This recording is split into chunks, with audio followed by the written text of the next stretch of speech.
and then they would try to steal it. And unfortunately, somewhere along the way, these fraudster rings figured out, hey, if we steal the cash to close from the buyers early in the transaction, it could be 2 or 3 weeks before anybody figures out that we stole the money. And it'll be long gone by then, and there's no way they're gonna get it back. So they shifted their focus from scoring big on somebody getting proceeds, selling their house that had already been paid off. And they were scoring, 150 to 350 grand, but they were working really hard. And they thought, this cash to close stuff, I may only get 20 or 30 or 40 grand, but nobody's gonna catch me because I'm stealing it 2 or 3 weeks before closing and they can't get it back. And remember, they're sending this money overseas.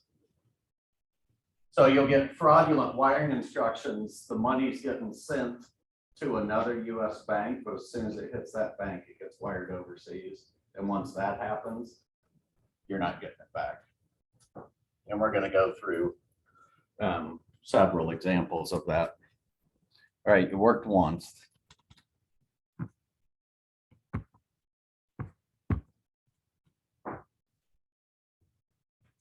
And that basically just says that they're going after unsuspecting home buyers. So why do they focus on real estate? Because each transaction is big, right? I need to update this because I was watching the news this morning and the US average is now up to 400,000, and I'm sure here it's substantially higher than that.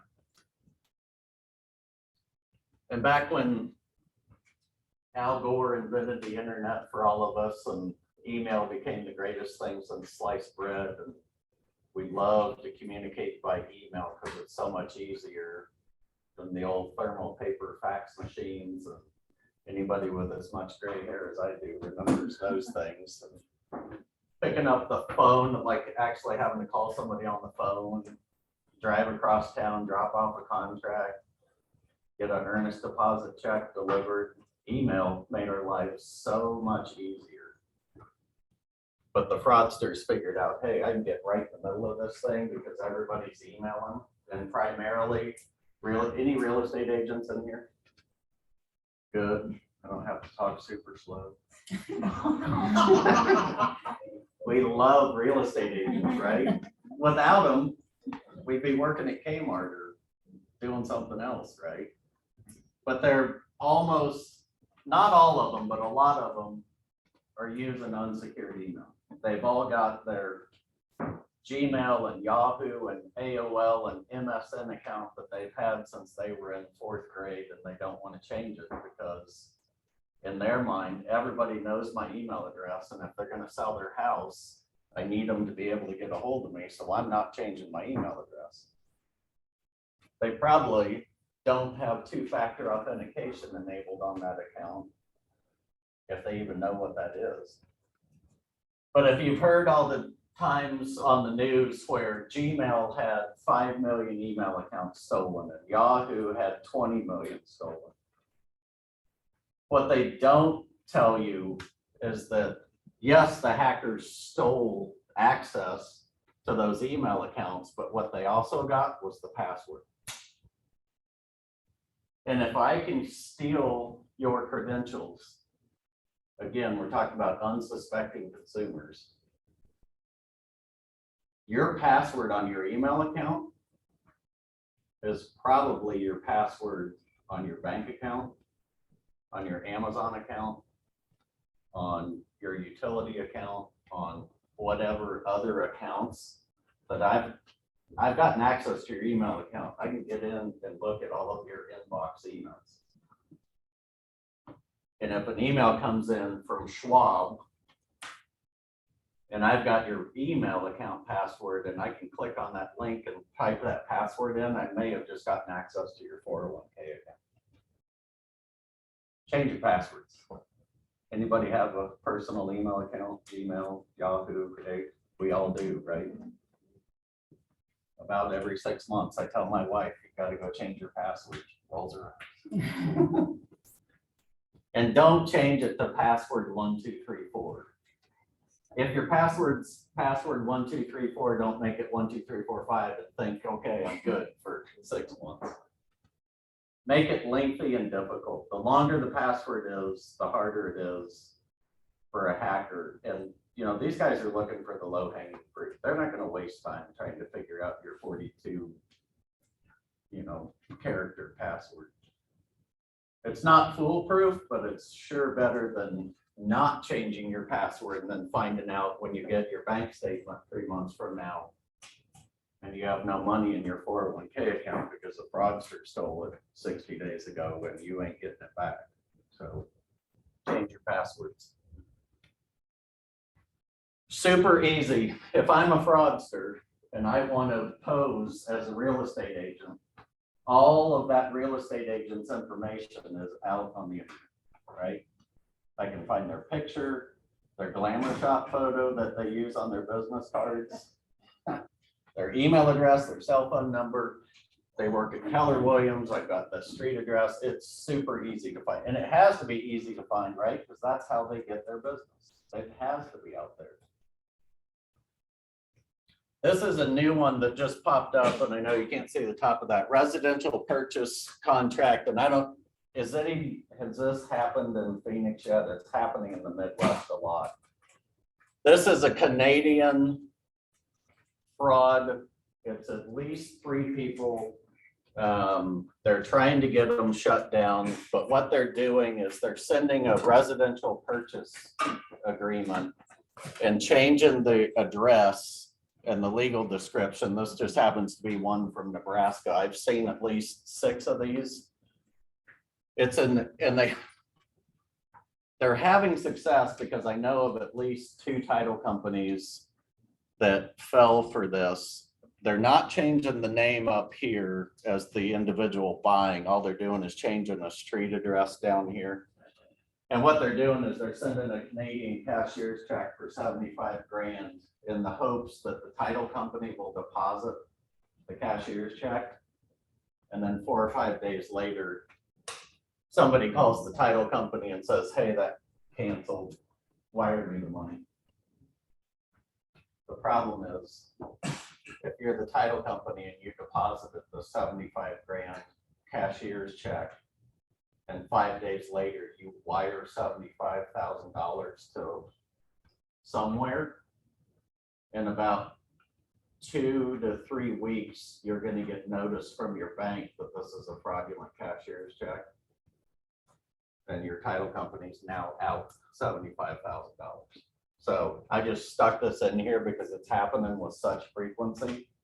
Be on the lookout. If you get a Canadian cashier's check, stop, drop, and roll. What do they do? Just mail that contract with a check to a title company? Yep. $2 trillion a year are running through title company escrow accounts. We are a huge target, and this is not going in. This unfortunately isn't going away anytime soon because the fraudsters are stealing a lot of that money. So the best way to get on top of it is educate title company employees so you know what to be on the lookout for. So put on your unsuspecting consumer hat. Even if you're suspecting, what's the likelihood that you're going to look at these 2 domains and figure out that there's a missing R because someone's posing as this real estate agent and that you're not going to get tricked by this fraudster? The likelihood is very, very slim. But the fraudsters know it. This happened a week after I was in Denver at Homestead Title. Josh really does work there. And the only thing we could figure out is down here in the back, the church people sitting in the back row can't see it. Homestead Title is AE instead of EA. That was the only trigger we picked up on, that this was a fraudster posing as Josh. That really is Josh's, that's exactly what his signature line looks like, except for that change right there. That's a whole bunch of words that says we don't want to look stupid. I don't want to look dumb, and you don't want to look dumb. And if I'm a fraudster trying to trick you to do something, I know you don't want to look dumb. So if I get pushy with you, and get a little bit belligerent, you're probably just gonna back off and go, okay, I'll do whatever I want you to do. We don't want to ask questions when we don't understand something, because we're afraid that the person we're asking the questions, like, anybody have kids? Why? Just do it. I told you to go clean up your room. Just go clean it up. Well, the fraudster says, you're buying a house. I just need you to go ahead and send your 40 grand right now, because if you don't, there's a potential this thing's gonna fall apart. And what does the buyer do? Okay. Because if I have to call my wife and tell her I didn't send the money and now we can't go buy that house, she's gonna yell at me. And I don't want to look dumb. I'm buying a house, but I really don't know how this whole process works. And I know, the fraudster knows how much money, because he's sitting there reading all the emails. He knows you're supposed to be sending $42,450. And he's telling you, you need to send your $42,250. Well, okay, that sounds right. I guess I'll go ahead and do it. We don't want to look dumb, so we don't ask enough questions, especially when we should be asking questions, and the fraudsters know it. Cybersecurity, the three core principles are confidentiality, integrity, and availability. And unfortunately, especially right now, because of the pandemic and this ridiculous real estate market that we've got, people that are buying houses are stressed out and exhausted at the end of the transaction. They've probably written, anybody know what the average number of contracts people write before they actually get one accepted and get to buy a house? I don't know the number. I was hoping somebody else did. That's something I should probably know. It's more, I don't know, 2 or 3 or 4, or sometimes 10 or 12. It's exhausting. Has anybody bought a house in the last couple of years? Was it the most joyful, wonderful experience of your entire life? Did it take forever?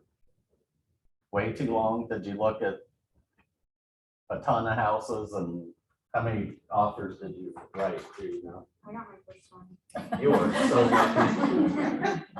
Yeah, I was already living in that. I got bad audience. I need somebody to tell me, oh my God, 10 offers. And, yeah, they're stressed out. I mean, even if, my wife and I built a house and we were exhausted at the end of that process, and then we sold our house ourselves, and that was exhausting. I work in the title business. That should have been easy. But I don't do it. I don't do that every day. I don't buy and sell houses every day. And for somebody, the average is still once every 7 years that they're going to go through this process. This is 2022. 7 years ago was 2015. Nobody in 2015 was talking about a fraud problem in real estate. They don't remember because they weren't told.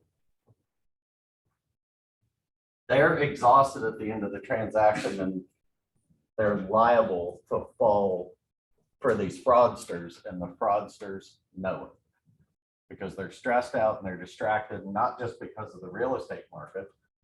We're all stressed out and exhausted from COVID and working at home and teaching our kids at home and all the other junk we've gone through for the past 2.5 years. We're worn out.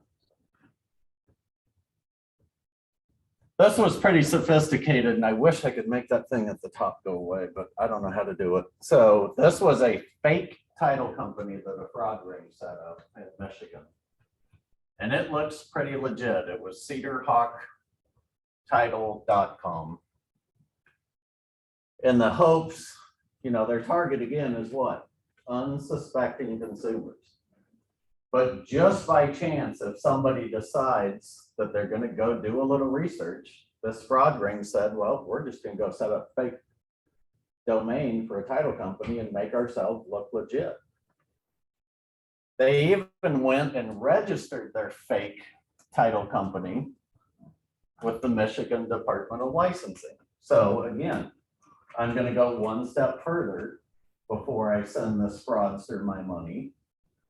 And go look up on Michigan, the Cedar Hawk title really exists. Yep, they're licensed, you're good to go.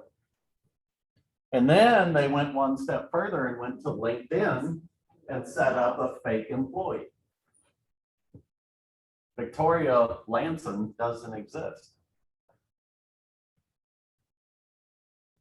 Pretty sophisticated. This was up for 3 months before all this was found and they got it shut down. And in that 3 months of time, we think this fraudster stole money from about 15 different people. Be suspicious of everything. One of the best tips I can give you to help prevent fraud, when you're emailing customers, don't hit the reply button, hit the forward button. Because if I hit the forward button, I'm forced to type in the person's email address. If I hit the reply button, the email address automatically populates in and I very well could be communicating with a fraudster. If I hit the forward button and type in the real email address, and the person gets the email and looks at it and goes, I did not send you that email. I don't know what's going on here. You potentially can shut down a fraud with one simple step of hitting the forward button, not the reply button. So if you're going to write anything down or remember anything about what Matt said today, that's one of the best ones I can give you. But I still got to waste how much more time? Another hour. So let's look at some real examples. And I know the screen's not super big, so this title companies don't like to talk about their dirty laundry when bad things happen, but if we can get title companies to talk about what happened, then the rest of us can learn from it. So for 21 years, I worked at Continental Title. It's still hard for me not to say we and us when I talk about Continental Title. But this happened when I was still with Continental. So we had some buyers in Kansas City paying $430,000 cash for a house. And Robin and her husband own their own business called TriStar Publishing. And I'm gonna real quick let's see what the next slide shows. Okay, we can. I really wish I could make that thing go away. That's what I'm gonna try to do. Because if you can see this, it'll make a lot more sense. Oh, magical. Yay. Technology, I get a brownie point for the day.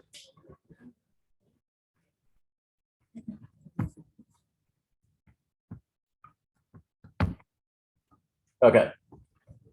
Ryan and her husband own a company, TriStar Publishing, and their domain is tristarpub.com. That's who we had been communicating with. All of a sudden, we start getting emails from rreynolds_tristarpub@gmail.com and our closer didn't catch it. Now we're communicating with the fraud. So two things that the title company did wrong. One, they didn't pay attention to what the email was coming from. And two, they didn't hit the forward button, they hit the reply button.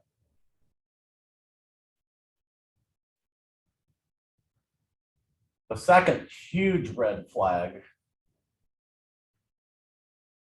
the alleged buyer asked the processor to change her cell phone number. So we use Continental Title uses Certified, which by the way, you guys are going to start using Certified. It's a verification process that people have to go through before we will accept their wiring instructions or before they get our wiring instructions. And yeah. Isn't the word timely also? Oh, it's a gigantic. Yes, Continental Title has not heard the last of me over this because, yeah, this was really bad. I had two people. I mean, mistakes happen, right? We all get busy, but come on, when there's three.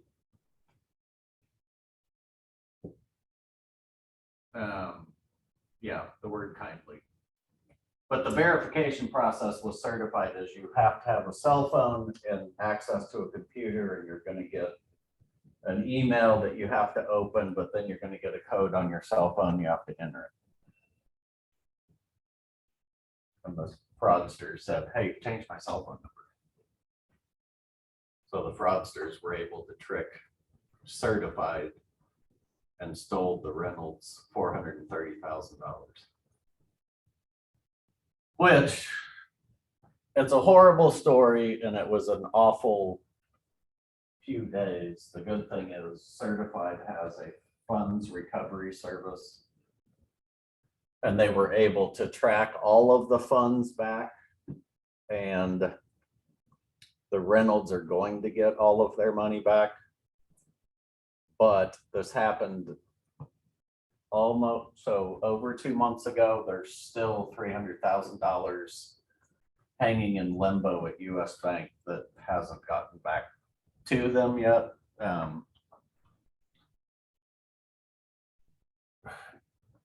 In this transaction, Continental Title had some culpability, but at the end of the day, the buyers bid on fraudulent wiring instructions, and he even admitted twice to me on the phone, yeah, I thought it sounded really weird, but he had the right number, and so I just went ahead and did it. I said, did you think maybe you should call somebody and verify it? And he said, I thought about it, but I was really busy, and I just went ahead and sent the wire. I'm like, come on, people. Unsuspecting consumer doesn't know there's a fraud problem in real estate. Almost, they came really, really close to losing $430,000.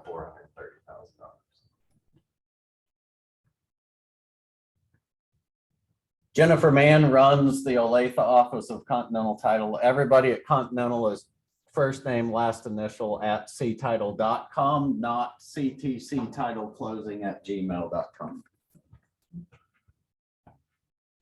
This lady was buying a house and getting ready to send us, you know, a small amount of money comparatively. I think it was 25 grand. She had already communicated with the real Jim Man, not the fake Jim Man, that she was going to bring a cashier's check to closing. Perfectly fine.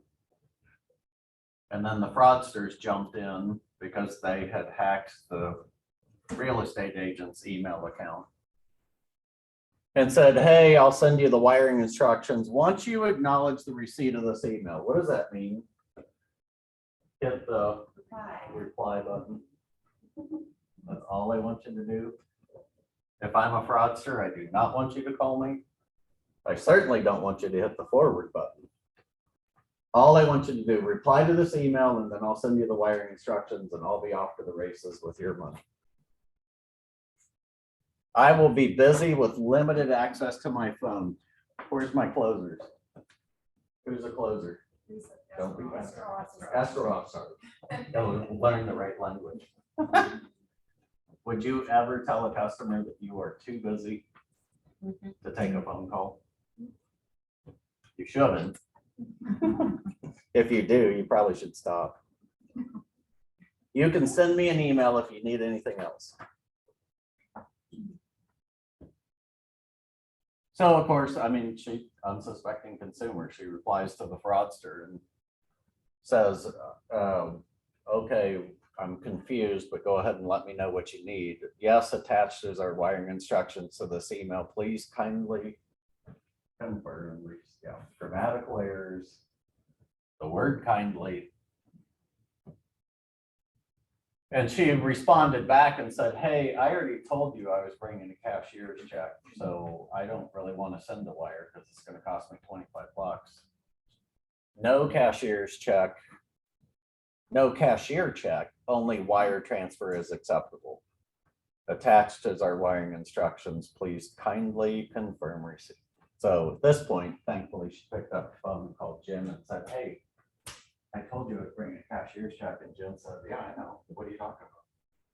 I said, well, all these emails you're saying, I didn't send you any emails. So thankfully, she didn't lose her money. These are the wire instructions that the fraudster sent. Anybody talk to real estate agents or teach classes or have good relationships with real estate agents? This is a great tip to teach them. I'd love to teach rooms full of real estate agents. And I point out, if you have a customer that is buying a house and they're getting ready to wire money to a title company, the only name that should be on that title company is Landmark Title Escrow Account, Landmark Title Trust Account, something along those lines. It should not be Anthony Farisi. Why would I send 25 grand to Anthony Farisi when I'm buying a house and my closing's happening at Landmark Title? Doesn't make any sense. If you walk into a bank with wiring instructions, what do they want? Routing number and account number. They're not name matching. I could put Mickey Mouse on there, and as long as that routing number and account number go, that wire's going out. If we could make banks name match on wires, just like they do positive pay. You may know what positive pay is. Yeah. Anybody not know what positive pay is? Okay. Positive pay is an awesome system that came into being, I don't know, probably 15 years ago. Anybody seen the movie Catch Me If You Can, Leonardo DiCaprio, where he's washing checks? Positive pay was a way to prevent check washing because Continental Title does. Do you guys use it? Do you know? Do you have it set up with your bank? Every night we send a file to our bank of all the checks we wrote that day. Escrow, operating, recording, whatever. Before a check can clear, three things have to match. Check number, amount, name. Payee name. If that payee name that I submitted was Christy Smith, but the check comes through with Vicki Etherton's name on it, the bank rejects it and we get an exception report the next morning. If we could make the banks do that with wires, we could really stomp down this problem. So these were the fake wiring instructions embedded. This was a PDF document that this lady got. Embedded in that PDF document were all these logos of title companies. And I know that FBI and the Secret Service both have this. I have not gotten back from Jeff, our IT director, yet how this works, and I'm not an IT expert. The only thing I know is because this lady was dealing with Continental Title, this PDF somehow pulled Continental Title's logo out of all of these other ones.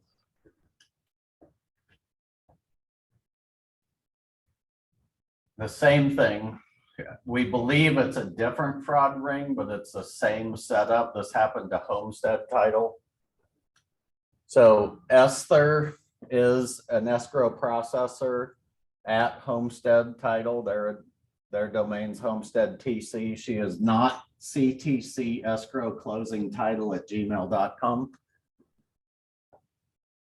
Very similar, fake wiring instructions, beneficiary name, Adish Yelene Infante.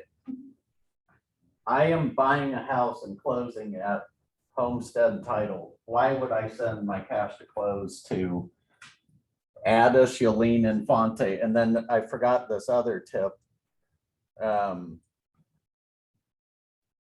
Continental Title operates in Kansas and Missouri. Why would they bank at a bank in the Woodlands, Texas? Homestead Title is only in Denver. Why would they bank at a bank in Hialeah, Florida? Another great tip to teach real estate agents that they can pass on to their customers. So again, embedded in this, I guess I don't have that slide. Embedded in this PDF was another, I don't know, 100 title company logos. So it's happening all the time. 1/3 of all residential real estate transactions in 2021 had some sort of fraud attempt to it. How many closings a month does Landmark Title do? Hundreds. 1/3 of them, someone is trying to steal the customer's money. Red flags and warnings. The word kindly. Confirmation confirmed by replying to my email. Sense of urgency, I needed to do it right now. They're still blaming stuff on COVID. They picked up on that lightning fast when COVID first happened. By April of 2020, we were seeing fraudulent emails due to COVID. Because of COVID, I needed to do this, and people's brains went, all right, okay, I guess that makes sense. I'm too busy. Don't call me. Just reply.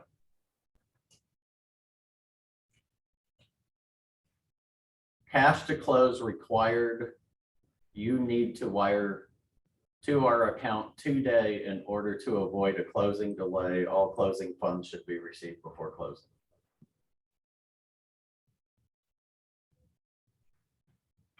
Due to the current pandemic, all funds should be wired to our trust account today. What does the pandemic have anything to do with the flow of a real estate transaction? Absolutely nothing.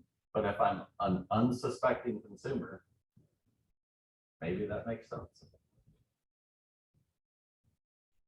I will be busy with limited access to my phone. And then the word kindly. Has anybody taught you that the word kindly should set off huge red flag? Does anybody use the word kindly? Stop it. Especially in emails. Especially if you email Continental Title Company, because our email filtering system, I should get a list from Jeff. We've got well over 100 words and phrases in that thing. If it sees the word kindly, your email gets shoved into a quarantine, and the IT guys have to scan it before it gets released.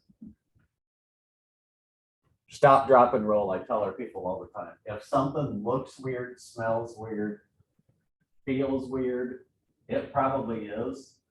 And just like we were all taught when we were little kids, if you're on fire, stop, drop, and roll, get help. When's the first, I think I learned, I think it was like kindergarten when this was a big deal. Anybody else get taught this? Did it ever happen to you? Anybody that you knew? I was convinced I was gonna catch on fire. I mean, I was scared. Or somebody in my class was going to, because they beat this into our stop, drop, and roll, stop, drop, and roll. Continental Title, I've been teaching fraud classes for years at Continental Title, and I picked up on it and I shoved this in there because I thought it was funny. But stop, drop, and roll. If you think something is weird or wrong, have somebody else look at it. Send it to me. You guys are all going to get my email address. I will gladly take 25 or 50 emails or phone calls where 49 times I tell you, I think you're good, to catch the one where you're not. This was a mortgage loan officer, David. That's his real signature block. D. Cram at Home Mortgage Alliance. He is not D. Cram H. Mortens at mail.com. This is what these fraudsters do. They gain access primarily through real estate agents who are using unsecure email platforms. And they sit there and they read all the emails coming in. And when there's a cash component transaction, $88,532 they pounce. They set up a fake email account and copy everything and go, here's my wiring instructions, send me your money. And it is frightening how often they are successful.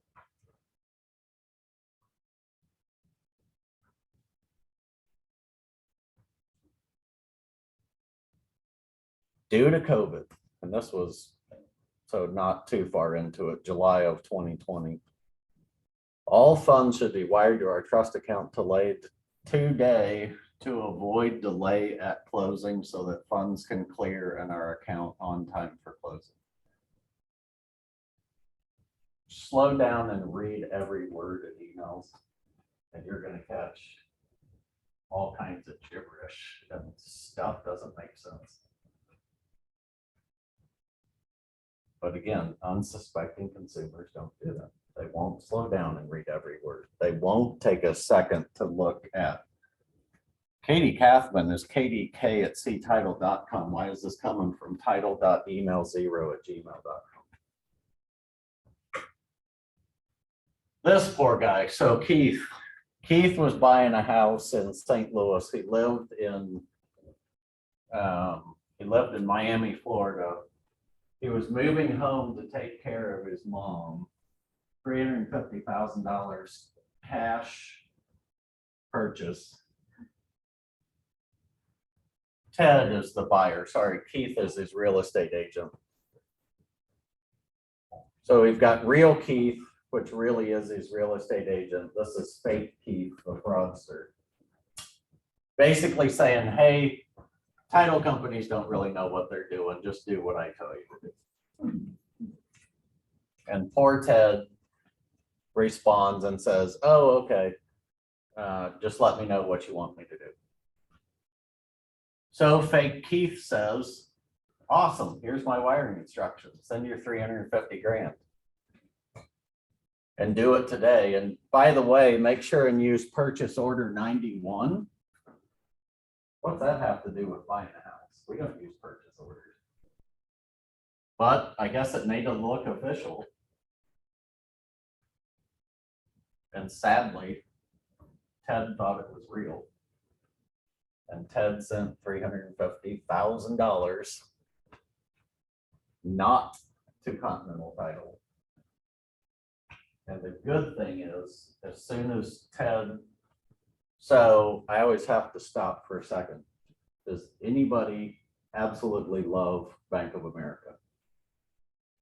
And it's okay to tell me if you do. I'm still going to be mean, but you can tell me. Ted is now a former customer of Bank of America. When Ted walked out of Bank of America, he called real Keith, his real estate agent, and said, hey, I just want you to know I went ahead and sent the $350,000 like he told me to. And what did Keith say? I did not tell you to send $350,000 anywhere. Holy shit. What are we gonna do? And so poor Ted is freaking out and Keith is freaking out. So they call our closer, Continental Title's closer in St. Louis, and she's freaking out and she calls me. I said, well, put Ted on the phone. So Ted got on the phone and I said, walk back into the bank and tell the bank to issue a wire recall notice. They would do it. They told Ted, you walked in here with wire instructions printed out, and we have a copy of it. And you told us to send $350,000 to this routing number and this account number. If that is inaccurate, you're going to have to go to the fraud department and discuss it with them. And by the way, this was like 3:30 on Thursday afternoon. And I said, Ted, put him on the phone. And so I talked to her and she says, number one, I'm not going to talk to you because you're not a customer of Bank of America. Number two, we've already explained to Ted what he needs to do. He needs to go contact the fraud department and they will issue the wire recall notice. I said, all right, Ted, leave right now. Drive home as fast as you can. And I called certified and I said, okay, 350's twisting in the wind. How quick can you get it back? And 9:30 on Friday morning, Ted's $350,000 was back in his account. The only way we got that money back is Ted made a phone call right away. and they called us right away, and we were able to get certified on the train. And I know I sound like an ad campaign for certified, which in a little bit I am, because now you guys are gonna use certified. If Ted wouldn't have called his agent right when he walked out the door, I don't know that we would have been able to get the $350,000 back.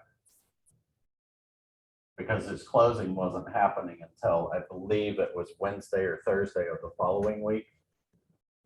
So the likelihood is we would not have found out until Tuesday that this 350 had gone somewhere else, and that's way too much time. That 350 would have been overseas and long gone. Anybody know what a money mule is? So you can be either a knowing money mule or an unknowing money mule. And a money mule is basically a middleman. So typically fraudsters that use money mules, the money mules know something not right is going on. And it'll be, somebody will call you or email you and say, hey, I've got some money I need to park in a bank account, and then I'm gonna have you wire it somewhere else. And if you'll let me use your bank account, I'll give you $500 or $1,000 or whatever. Okay, go ahead, I don't care. I can make $1,000 and not do anything, sure. So the Secret Service tracked this down to an account that was owned by a grandmotherly lady in Maryland. And because they're close to the Secret Service headquarters, they just drove over to her house to figure out if she is, if we just busted a fraud ring and this is a knowing participant, or is it, some innocent lady that doesn't know what's going on. So they knock on her door and they say, ma'am, we're from the Secret Service.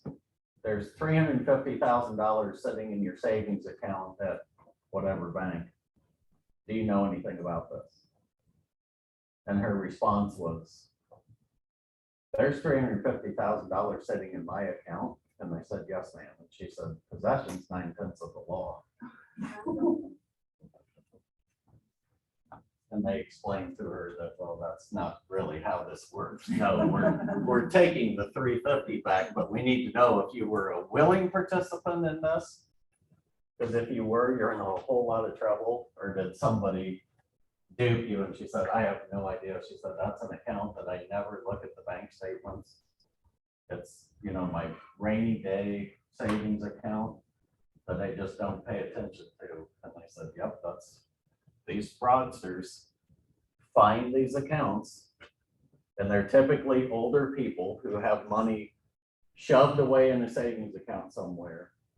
There's little to no transactions going on in there. They get their bank statements every month and probably never open them. And if I'm a fraudster and I can get access to that bank account, I can wire money in and out, in and out, in and out all day long. And the likelihood of me getting caught is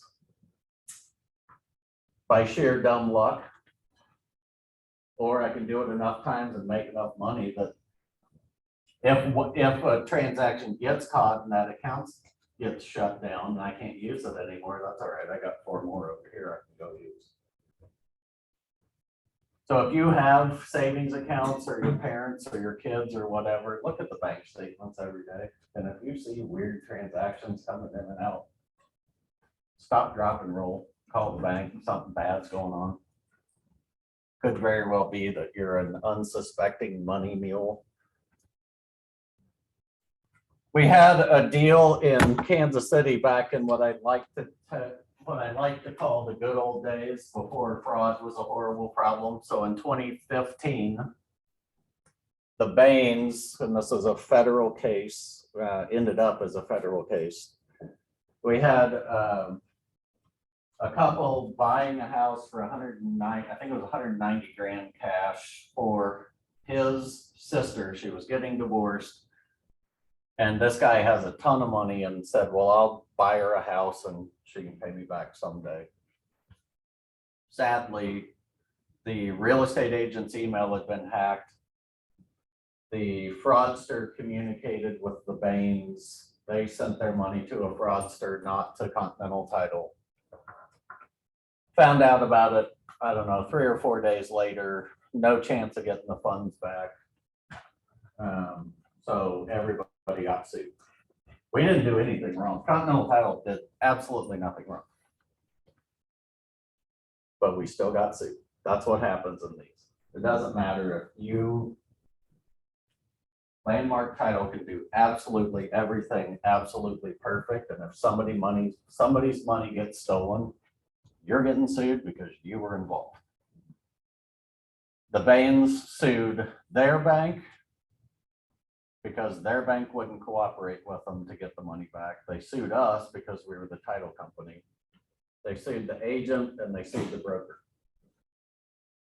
This case drug on and on and on for the verdict. This judge's ruling finally hit in, I think it was June or July of 2018. At the end of 2017, November of 2017, I was sitting in mediation. Our E&O carrier wanted out of this. They were adamant, we are not going to a jury trial because there is a chance that the jury, the judge will say, Continental Title, you have culpability, and they were scared that they were going to get hung for the whole $190,000. So they, at mediation, offered $75,000 to the Bains to get out of the lawsuit. They took it. The bank had already gotten themselves out for $25,000. The agent and the broker refused to participate in mediation because they said, this is all the title company's fault. And the mediation attorney kept coming in saying, they will not play. They say this is all your fault and you guys need to cough up. And our attorney, we were there all day long. We're showing him documents. We never sent wiring instructions to the banks, ever. We can prove, and the real estate agent admitted her email account had been hacked. Why in the world would we cover this whole loss? They are responsible, not us. They refused to play ball. They let the Bains carried this through federal lawsuit. And at the end of the case, the judge looked at the agent and the broker and said, you did not protect your customer. You are paying them back. The Bains made money getting ripped off. It's a horrible investment plan. I don't advise it to anybody. It costs Continental Title $75,000 in legal fees, and our E&O carrier had to pay the Bains $75,000. We did nothing wrong, but we still wrote a check to a law firm for $75,000 to defend ourselves. This is the type of stuff that will happen to a title company. Even when you do everything right, these fraudsters are going to steal our customers' money. And when that happens, it costs us money because we have to defend ourselves. It's horrible. So let's talk about one of the tools that we are now going to use at Landmark Title to protect ourselves. This is in case disaster strikes. So this is the rapid response plan that you're going to get in the coming, I don't know, couple of weeks probably. The most important step of this plan is if you find out that either Landmark Title has sent money somewhere it wasn't supposed to go, or a buyer tried to send money to Landmark Title, but they got tricked by a fraudster. This rapid response team is going to notify Vicky, Christie, Tiffany, me, and Jeff Richardson, who is the CIO of Shattuck National, yes. Is response intentional spelled wrong? No, it's not. That was me typing on my laptop really fast, so good catch though. And you will not be sending the capital title of Washington intro. Oh, no, see, I keep yeah, no, yeah. See, you guys pay attention. You're no longer unsuspecting consumers. This will be corrected before it goes out to you. So I shouldn't type on my laptop. I can't see it. That's funny. No, it will be correctly spelled Rapid Response Team at LTAZ. And then these people are going to jump in and do most of these steps, but you guys need to be aware of what this plan is, because at different parts, we may need you to help with one of the steps. We're going to contact the sending and the receiving bank. Where we get tripped up with this is, say you've got buyer sent 50 grand from Wells Fargo and Landmark. Where do you guys bank? What's your Alliance Bank. Alliance Bank? If I try to call Wells Fargo to help unwind this thing, I'm not a customer of Wells Fargo.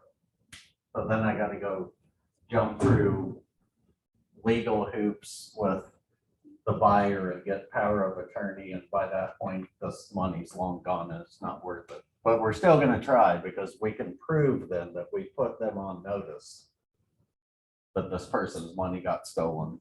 And then if for the receiving bank, we're gonna put them on notice because we've got the fraudulent wiring instructions. But again, unless I'm a customer of that receiving bank, and it's usually one of the big banks, Bank of America, US Bank, Wells, they're not gonna talk to me, maybe not, but at least I can document that I put them on notice that, hey, a fraudster is using this account, and I can prove that I notified you, in the hopes that I'll get them to freeze the account. This happened in Kansas City a few years ago. Buyer was sending 25 grand to, they thought us, but it went somewhere else. And I got the fake wiring instructions, and it was a Wells Fargo account. And it had only happened about an hour before I got notified about it. I tried to call Wells Fargo's fraud department. Has anybody ever tried to call the fraud department of the bank? Did you get through? Did you get through? Yes. You did, you're lucky. Usually it's, your caller 47 and your estimated wait time is 4 hours and 10 minutes. So I remembered that there was a Wells Fargo like 2 miles down the street from our office. So I jumped in the car and I grabbed a whole pile of paper. Like I just left my office and like grabbed a pile of papers, but on top I threw the fake wiring instructions. So it looked like I had a whole bunch of stuff. And I walked into the Wells Fargo branch and I grabbed the youngest kid with a Wells Fargo logo on. And I said, dude, we've got a huge problem. I need you to help me. He goes, okay, what do you need? And I go, let's go over to your computer. He goes, okay. So he goes over with me and I go, see that account number right there? It's Fraudsters account. And there's $25,000 deposit in there. Will you freeze it? And he looked it up and he goes, yeah, it's right there. Authority. He was afraid of authority. You talk fast and carry a pile of papers. It looks like you know what you're doing. Thank God this kid hadn't been through all the training at the bank. And the first question he should have asked me is, what's your account number and do you bank at Wells Fargo? Because I don't. But you got to do whatever you can do to get the money back. Don't make one phone call and think that was enough. We jump on the phone and we call and we call and we call until we get people. And this is one of the trickiest parts of this, is that you've got to notify the customers as quickly as you can that something has gone horribly wrong without scaring the heck out of them and without accusing anybody. Even though we have a high likelihood that the real estate agent's email account has been hacked, which often leads to the buyer's email account getting hacked, we're not going to accuse anybody that their email account got hacked. Because what's gonna happen is they're gonna take their computer and go to their IT person, and they're gonna do a quick scan of it, and they're gonna go, nah, your account's fine. I don't want that real estate agent calling me back and saying, you accused me of having my email account hacked, and it was not, and now I'm hacked at you. That's not gonna end well. So we're just gonna tell them, yep. You can't hear me? Back to the microphone. Because we believe there's been a breach somewhere, we're only gonna communicate by phone call for the rest of this transaction. Most people go, okay, I get it. This is a bunch of gibberish in here, but it's basically legal CYA. If the most important parts of this communication instructions are if somebody involved in the transaction says, hey, will you send me all those emails? Because I want to look at them. Nope, we're not going to do that. Or sometimes we're tempted to go delete emails because we don't want to look guilty. Don't go delete emails because this ends up in a lawsuit with a subpoena. And the lawyers dig through our records and find out that we deleted a bunch of emails that makes us look guilty. If you get requests like that, call one of us that are on the team and we'll walk you through how to communicate, or we'll call the people for you. We're not going to make you be the bad guy. The assumption really is what we have to assume is that if somebody's money got stolen, it's going to end up in a lawsuit. And that's how we have to act going forward. So we're going to preserve documents. We're not going to accuse anybody, and we're not going to, unintentionally offer anybody legal advice or something that could be construed as legal advice. We're just going to offer our opinions, and then we're going to let the lawyers jump in and take over from there. We file complaints with the FBI, the IC3 department. Tiffany's a whiz at it. You've done it more than once, right? We will report it to law enforcement. There's a local FBI contact that we have here, right, that'll help us. We make pests of ourselves with banks because we need them to issue wire recall notices, and we will call and call and call and call and call until they get sick of us. Squeaky wheel gets the grease.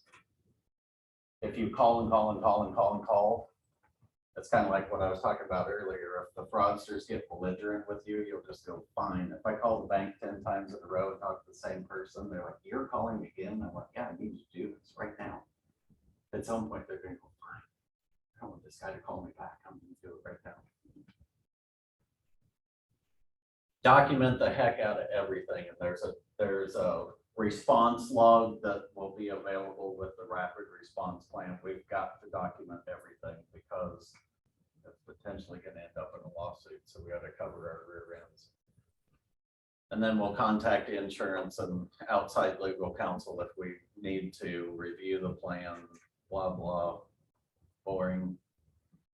So this is certified that we're going to start using. It was just do a quick introduction to it. Like I said, it's a verification system to prove. So the buyers have to basically prove their identity before we're going to let them have our wiring instructions. Or if we're sending money to an individual, you can't certify an institution. You can only certify individuals. If we're getting ready to send somebody a big seller's proceeds and we need to get their wiring instructions, we're going to make them go through this process before we'll accept their wiring instructions. Yeah, it's just marketing material for them. Oh man, I moved the bar down. Anybody remember Buford T. Justice? What we have here is a failure to communicate. Over communicate. So my stop, drop, and roll thing, whatever is going on that looks weird, have somebody else look at it. Don't be afraid to ask questions. That's how we catch a lot of this stuff. And we catch a lot of it before disaster strikes, but the only way we can do that is if we're all communicating all the time and sharing information. The worst thing so that 450 grand that the Reynolds lost, the real estate agent on that is a huge, and I mean huge, Keller Williams team in Kansas City. I think last year they did like $50 million. And the guy that's the head of it, Dan Odell, he's actually a fairly good friend of mine, but he is a blabbermouth like you cannot believe. The next day after we found out this had happened, 3 other title companies in Kansas City are calling me. Hey, what's going on? I heard something bad happened. Hey, what's going on? Did you get the money back? Hey, what's going on? How the hell do they know about this? We sure aren't telling everybody, right? This damn Dan Odell out there. Yep. So the next day I was on a conference call because we were unwinding all of this and he was on the conference call and I just said, hey, let's all keep our mouths shut because we don't know what's, at this point, we weren't sure that we were getting the 450 back. And if I had told them your money's gone, the next call was to a lawyer and then all hell's gonna break loose. So I said on the conference call, I said, let's just remember, if this ends up in a court of law, there's gonna be record subpoenas and, who were you talking to and this, but it's reputational damage. So if he told 3 other title companies, 3 other title companies found out about it, I can't imagine the number of people Dan had been out there. Yeah, 450 grand got stolen and you'll never believe it. Continental Title, the reputational damage of that. I mean, the Bain case that led to a almost 3-year lawsuit and our name was plastered all over. We got phone calls. Hey, how did you guys let that happen? Well, we really didn't. We didn't do anything wrong, but that's not what people hear. They hear 180 grand got stolen and you were the title company, so you must suck. So I'm not going to use you anymore. The reputational damage from this stuff is really, really difficult to overcome. Joe says I'm done.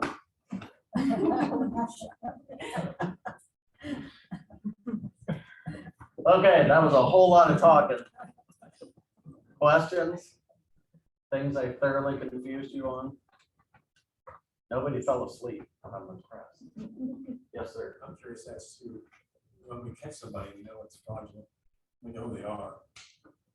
Does something happen to them? Or, Very rarely, yes, because these are all overseas fraud rings. So the Secret Service does a really good job of tracing these back and then trying to get cooperation from other state governments, but it's difficult to get the Nigerian police department to do anything when the Nigerian